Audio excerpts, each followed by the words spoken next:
से करीब 30 साल पहले एक फिल्म आई थी जिसका नाम था दे लिव। एक ऐसी फिल्म जिसे बनाया गया था इस दुनिया की सच्चाई दिखाने के लिए,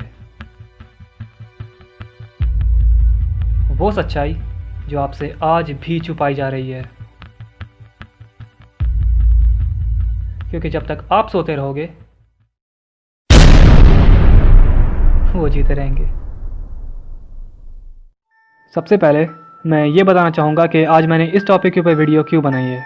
उसकी वजह यह है कि यह फिल्म जिसका नाम दे लिव है, इसे पूरी तरीके से न्यू वर्ल्ड ऑर्डर के ब्रेन वॉशिंग एजेंडा को एक्सपोज करने के लिए बनाया गया था।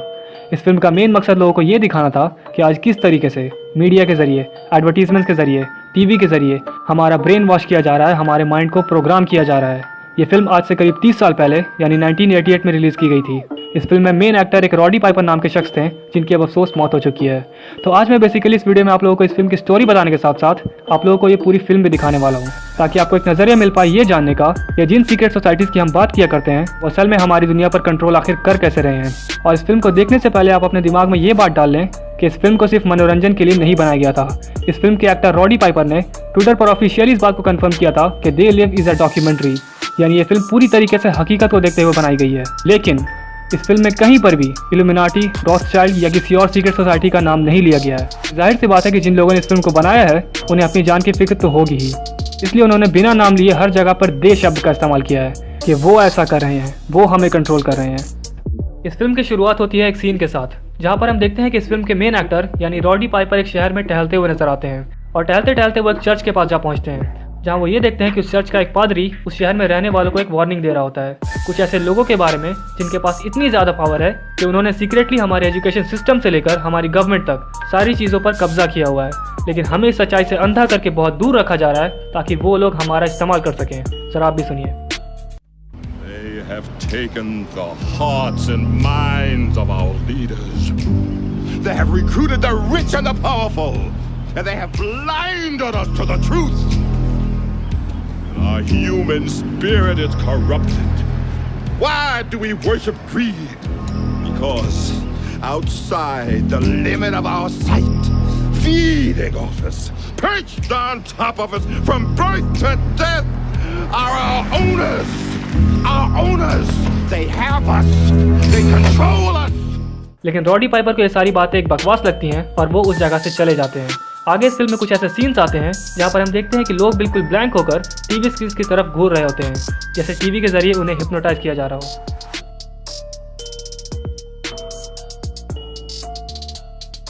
आगे बढ़ते ही हम देखते हैं कि काफ़ी सारे घरों में लोग इकट्ठे होकर टीवी देख रहे होते हैं, लेकिन अचानक उसी वक्त एक अजीब सी घटना होती है।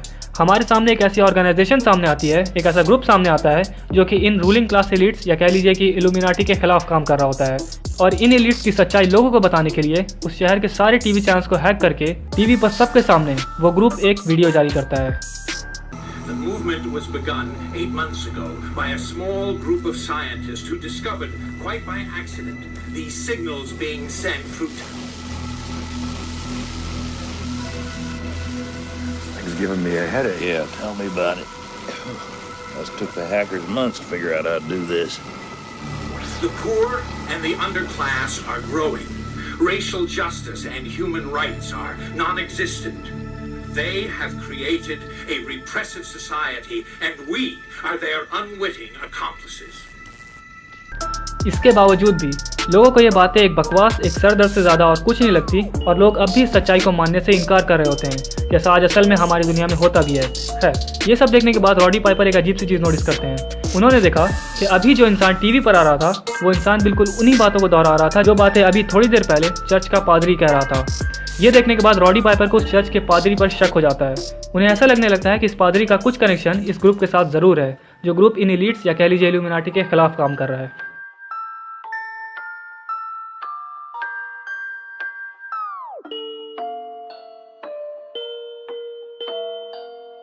अब इस बात की तह तक जाने के लिए रॉडी पाइपर उस चर्च में जा घुसते हैं, जहाँ पर वो ये देखते हैं कि दीवार पर एक मैसेज लिखा हुआ है, they live we sleep.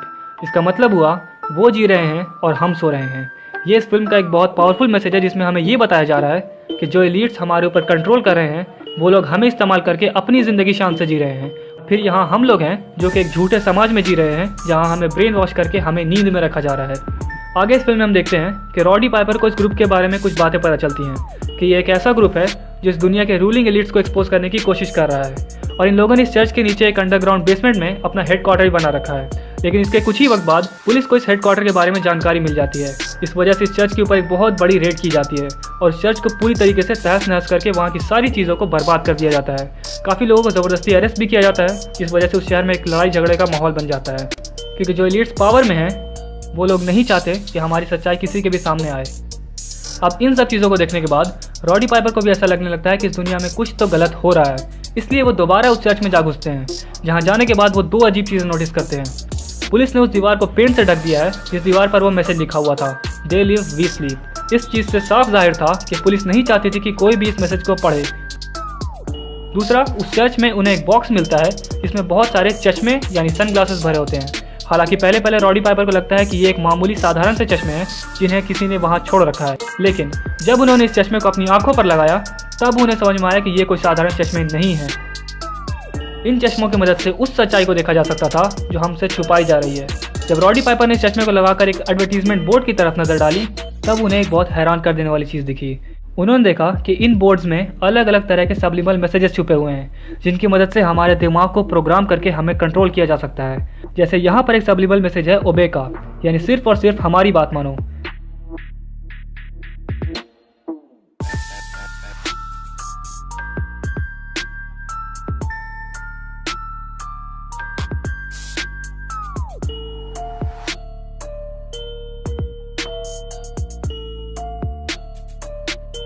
Mary and reproduce यानी शादी करो और बच्चे पैदा करो।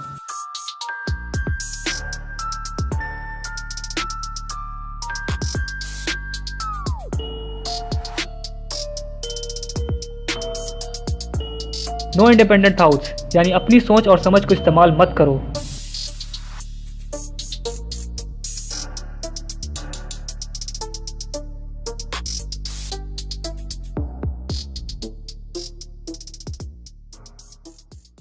और ऐसे ही अलग अलग सब्लिमल मैसेजेस को हमारे शहर में चारों तरफ बिखेर दिया गया है जिससे लगातार हमारी माइंड प्रोग्रामिंग करके हमें नींद में रखा जा रहा है ताकि इन लोगों की असलियत कभी दुनिया के सामने आ ही ना पाए।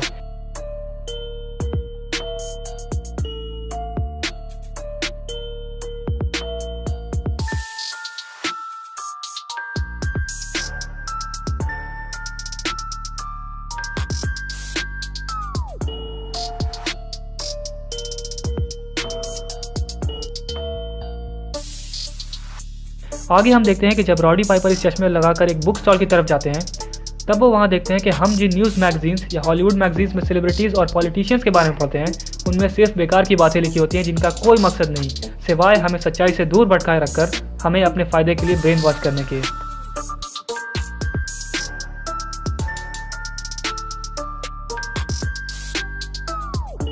और इसके बाद आता है इस फिल्म का सबसे important scene.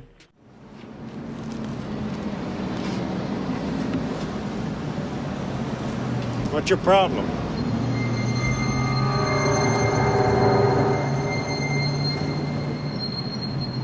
I said, what's your problem?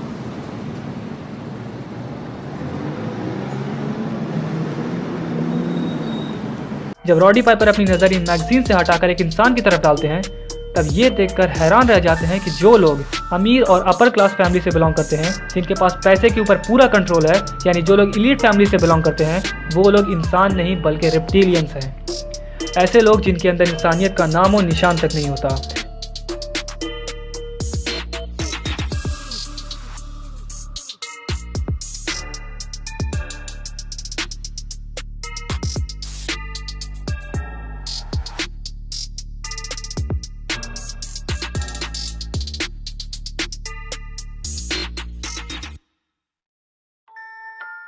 और इसी जगह रॉडी पाइपर को पैसों की भी असलियत दिखाई देती है।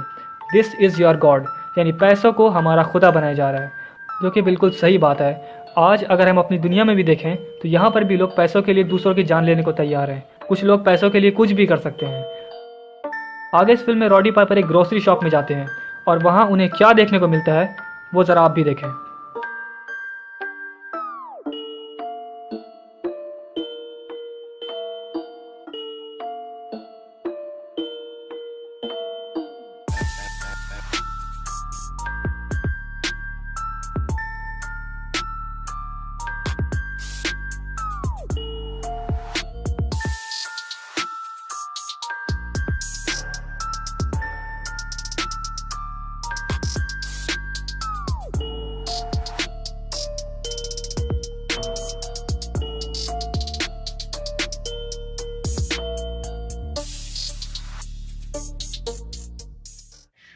vital.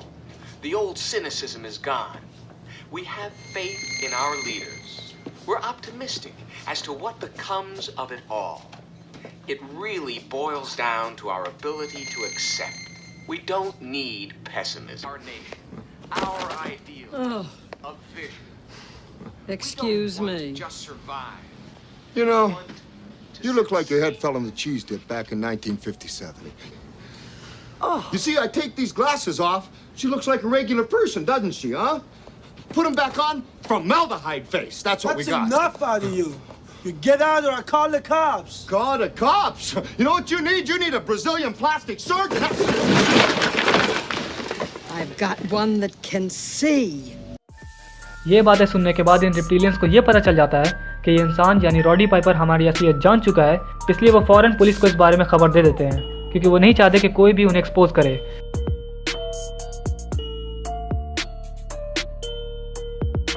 अब रॉडी पाइपर को लगने लगता है कि वो इन सबसे अकेले नहीं लड़ सकते, इसलिए वो अपने दोस्त जिनका नाम फ्रैंक था उसे भी इन सारी चीज़ों के बारे में बताने की कोशिश करते हैं, लेकिन फ्रैंक रॉडी पाइपर की बातों पर यकीन नहीं करता और उन्हें एक पागल समझता है और उनकी बातों को सुनने से ही इनकार कर देता है, जिस वजह से फ्रैंक और रॉडी पाइपर के बीच में काफ़ी झगड़ा भी होता है।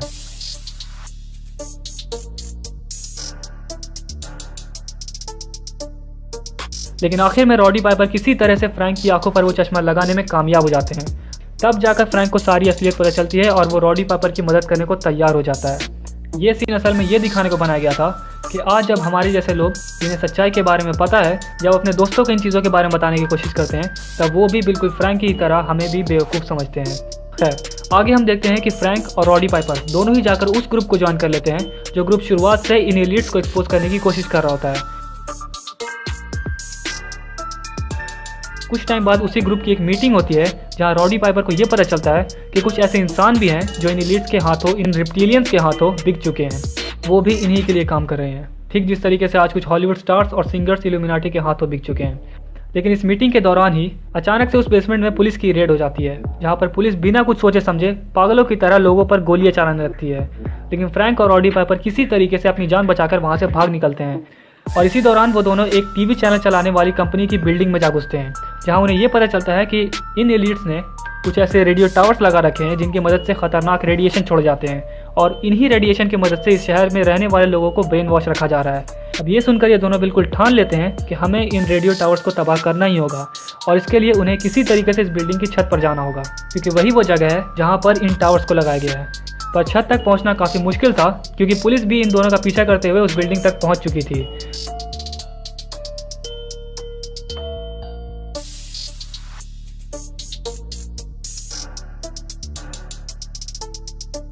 अब इसी बीच इन दोनों को एक औरत मिलती है जिसका नाम था हॉली टॉम्पसन, जो कि उस टीवी चैनल की नेटवर्क एग्जीक्यूटिव थी। हॉली टॉम्पसन शुरुआत में काफ़ी शरीफ और मदद करने वाली औरत नजर आती है, पर बाद में पता चलता है कि वो भी इन रिप्टिलियंस के हाथों बिक चुकी है और वो धोखे से फ्रैंक को गोली मार देती है।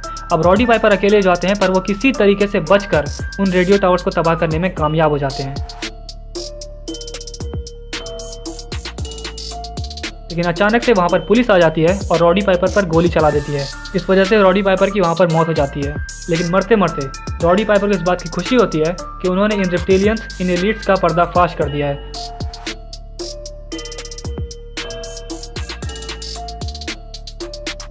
जैसे ही टावर तबाह हो जाते हैं वैसे ही आम जनता की आंखों से पर्दा हट जाता है और सभी लोगों को इन रिप्टिलियंस का असल चेहरा साफ साफ नजर आने लगता है।